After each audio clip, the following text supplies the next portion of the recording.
Image copyright Getty Images Alphabet's Google has struck a $1.1 billion £822 million deal with Taiwan's HTC to expand its smartphone business. Google will not take a stake in the firm, but some HTC staff will join the Silicon Valley giant. The Taiwanese company was once a major player in the smartphone market, but has struggled to compete with the likes of Apple and Samsung. Google expects the deal to close by early 2018, provided it gets the all-clear from regulators. Shares in HTC were suspended in Taiwan on Thursday. The deal marks the latest move by Google to boost its hardware capabilities. It's still early days for Google's hardware business, the firm's senior vice president of hardware Rick Osterloh said in a blog post on Google's website.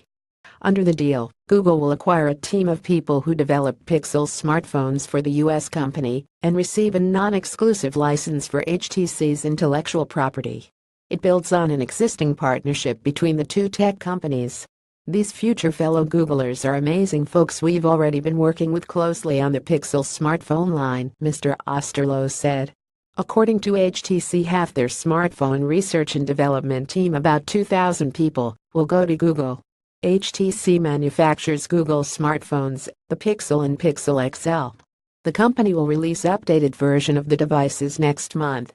Image copyright Getty Images Image caption Google will unveil new products including smartphones next month. Analysis Dave Lee, BBC North America technology reporter, San Francisco yesterday. Within just a few hours, most of Apple's millions upon millions of users were using the latest mobile operating system, having tapped on the prompt to download iOS 11.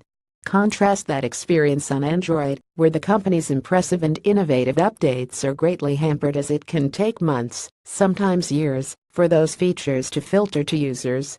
Google knows this disconnect between its software and hardware is a massive problem.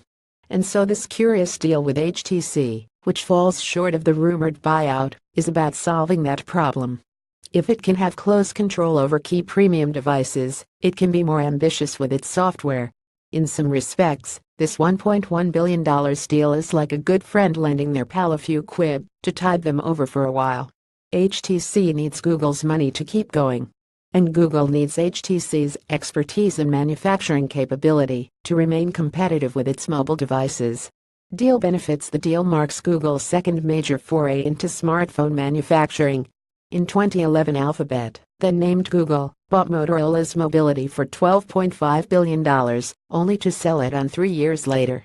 Jeff Blaber from CCS Insights said, while the HTC deal might raise eyebrows given Google's history with Motorola, it will give the firm valuable design and engineering resources.